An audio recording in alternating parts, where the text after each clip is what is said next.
Alright, geezers, I had a dream. I had an earthapologist dream the other night. I was I was full fat screaming about Return of the Jedi.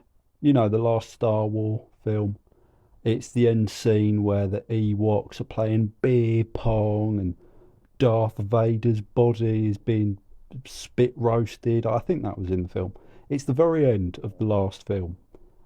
And I was full on screaming about how R2D2, the little gay robot man, and C3PO, the other robot, I was screaming about them queer baiting me. They were queer baiting me. And I was slamming the table. When are they going to fuck? When are these two kinky sauce pots going to fuck? And it was the most passionate performance I've given on this channel. And it was in a dream. And I woke up and it really left a mark on me, this dream. I need to make more content like that, right? If you don't watch the original trilogy, and if you can't feel the sexual tension between those two fictional fucking robots, I think you're major illiterate, right? They clearly have chemistry and they will not fuck. And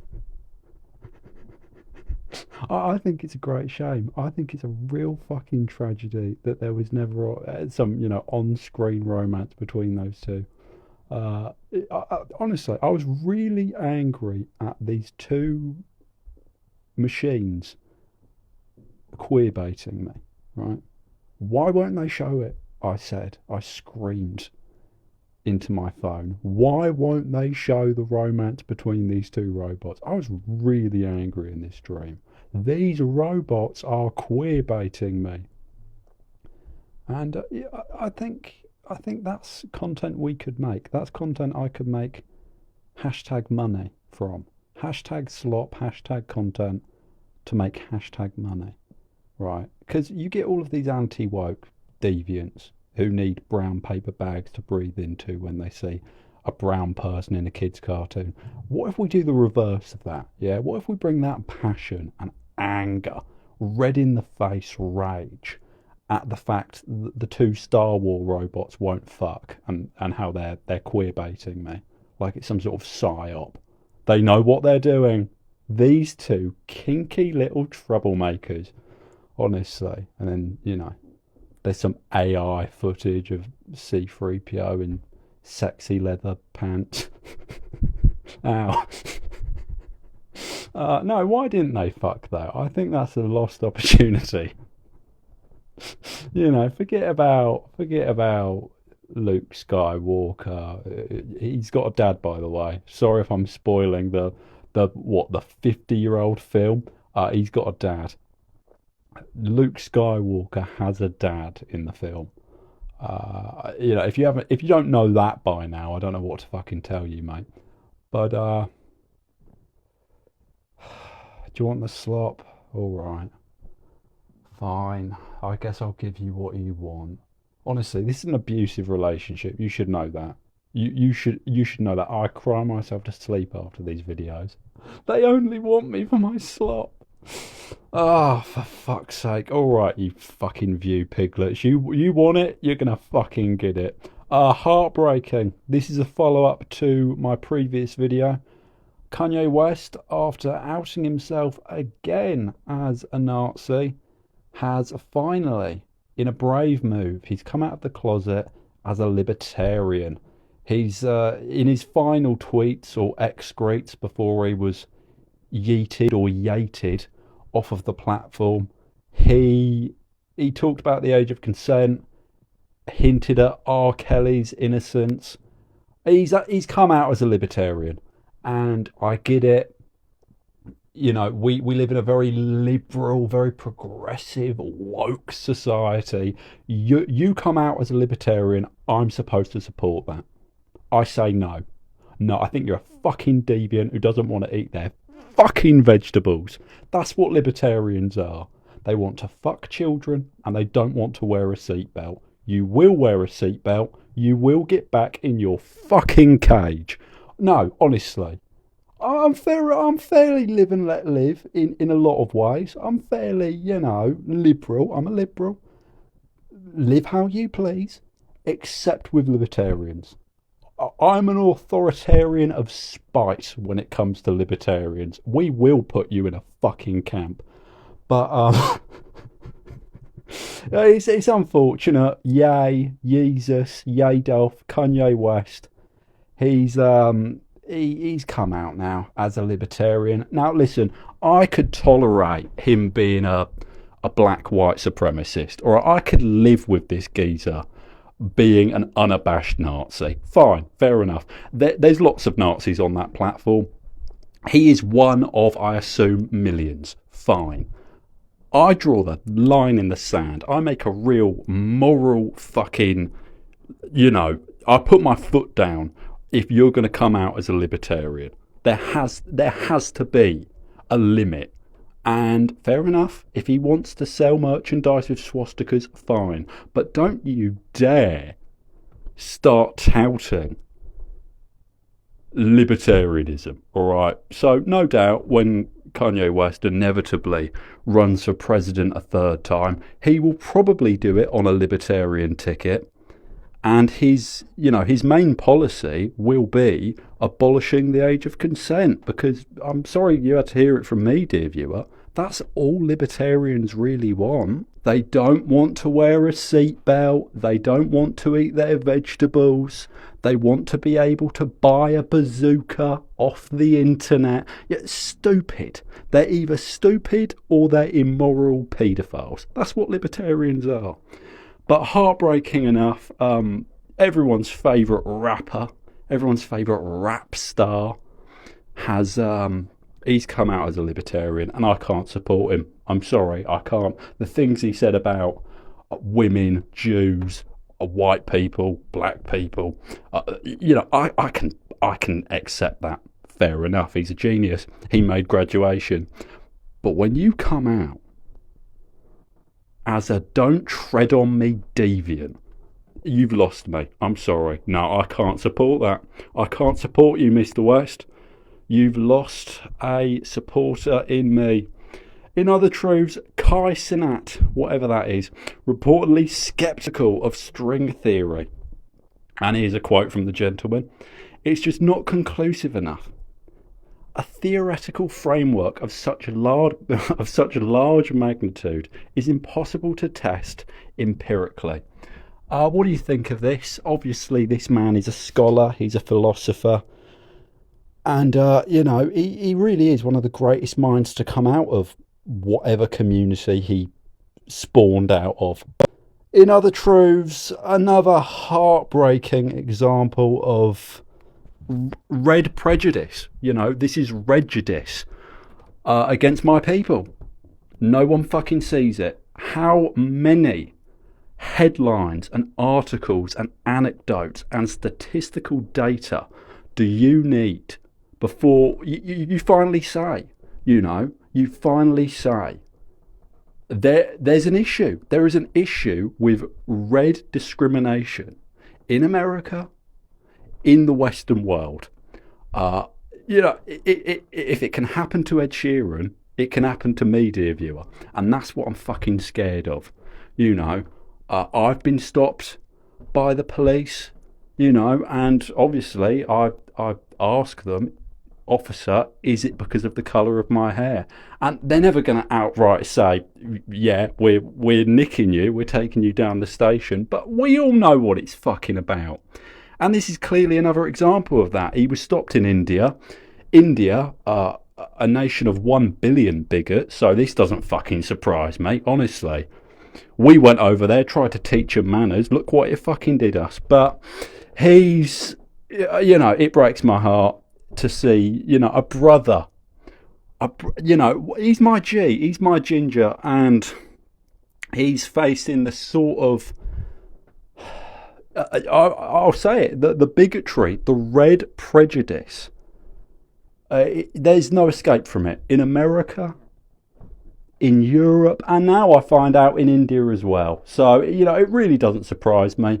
The way India treats their women, They're LGBT. We all know what the G stands for. It stands for ginger. You know, there's a real problem, and we need to have a big adult discussion about this.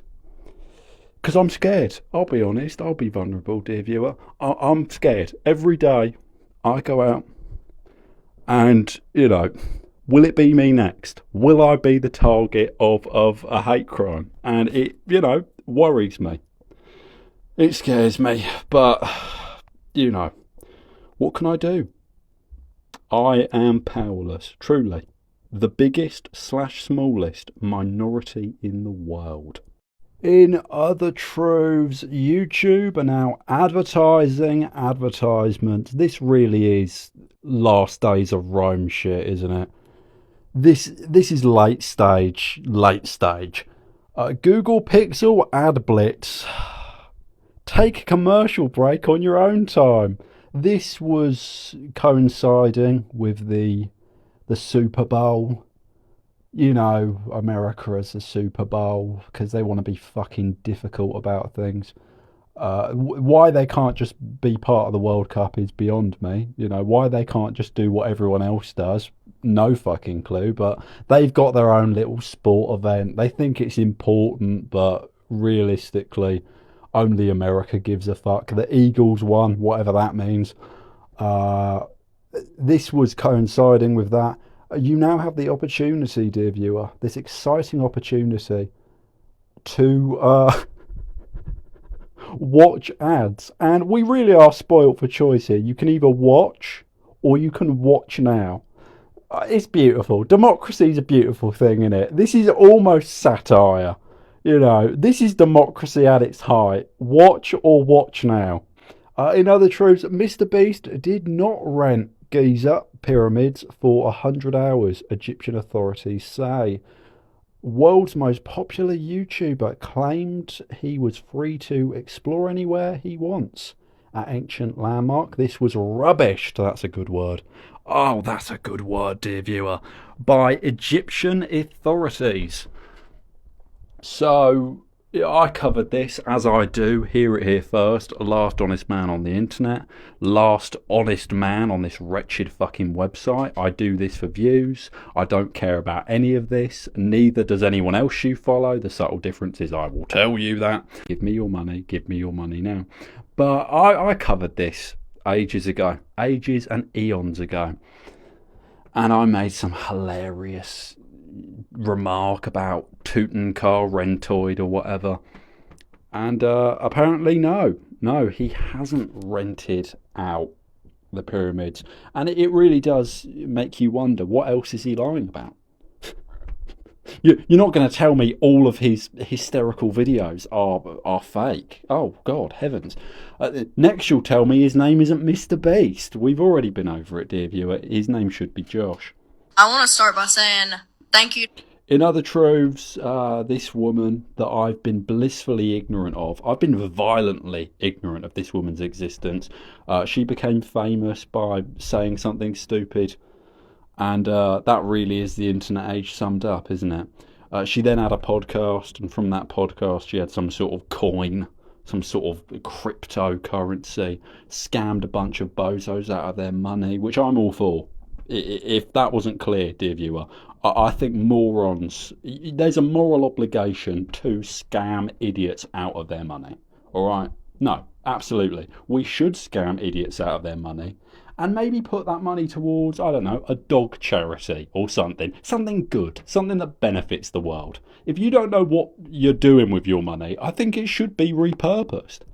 So, you know, a bunch of morons got scammed out of their money. Heartwarming, of course. She then, on her podcast, makes some very shallow, very vapid non-apology about her actions. Clearly she doesn't feel any guilt on her part.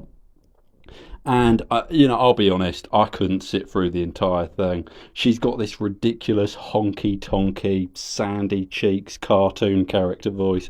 And as someone who loves voices, you know, I'm very much, I'm a convicted phonophile. I love voices. A voice can make or break someone. And this woman, honestly, she sounds like some sort of Cartoon Network monstrosity. I can't take it seriously. If you unironically have a voice like that, you should be required to change it. By law, you should have, eloquence classes put upon you. Everyone knows this isn't a controversial opinion, although evidently it fucking well is. This isn't a controversial opinion. East Coast accents are the best thing America has ever produced, right? Those honky-tonky, rootin'-tootin' bullshit voices they produce in the South, ridiculous. It's a ridiculous commodity. It's a novelty. They shouldn't exist. Now, East Coast, we can have a conversation about that. I'm talking that sort of Staten Island, Brooklyn, that old school sing-songy accent. Those we keep. When America falls apart, we keep those. We preserve those in a museum of pleasant sounds. This nonsense, as you've probably had the unfortune of hearing, we can get rid of this. We can scrap this. If you unironically go out into the world speaking like this, I think you should be required to be mute by law. In other truths, is that it? Oh, well, that's anticlimactic, isn't it? I usually have so much shit to sieve through. Oh God, is that it? Hang on. No, hang on. Ela Klein. We've got an Ela Klein update. Ela Klein, being a bloodthirsty Zionist, not understanding why people wouldn't want to collaborate with such a person. And of course, like so many bloodthirsty Zionists, she's an absolute crybaby. By day, she reminisces all those wonderful days in the IDF where she raided innocent Palestinians' homes. She reminisces on all the wonderful people in the Netanyahu war cabinet. By day, she does that. By night, she plays the smallest violin in the world over why no one with, 2 atoms in their fucking skull wants to associate with her. This is a common tactic by bloodthirsty Zionists. If you criticise what the state of Israel are doing, what the Netanyahu regime is up to, what Zionists want deep down, they call you an anti-Semite. No, sweetheart, I'm not an anti-Semite. You're just having to, hide the budding erection over the thought of genocide. There's a subtle difference there. I don't like anti-Semitism. You just really like genocide. I think that's everything today. Today has been a little bit shit. I feel the last few videos have been... I'm going to sneeze, by the way, that's your heads up. I feel the last few videos have been far too corporate. Right? It's like when your favourite indie band has a smash hit and they start wearing suits and they start ironing those suits and they start making the same song over and over again, right? They have that first album and you fall in love with that album. It's messy, it's chaotic, it's not perfect, but it was never asked to be perfect. Do you know what I mean? There was never an expectation for it to be perfect, and that's what makes it so good, because it is rough round the edges. And then they make it big, and they get clean, they get clinical, they get some Swedish dickhead with a DJ kit to ghostwrite all their fucking songs, and they lose that magic. They lose what made you fall for them in the first place. And I feel, Big Man Earth Apologist is currently going through that phase. Except I'm no richer, no more famous, no more influential. But I am becoming more corporate, and I don't like that so much. I don't like the man I've become. So, I'm trying to get back into the old school EA, type beat. Yeah, where it really is just an absolute dickhead with an internet connection just talking, telling the truth, unabashedly, with no filter or fear of alienating an audience, because, simply put, dear viewer, I don't have one.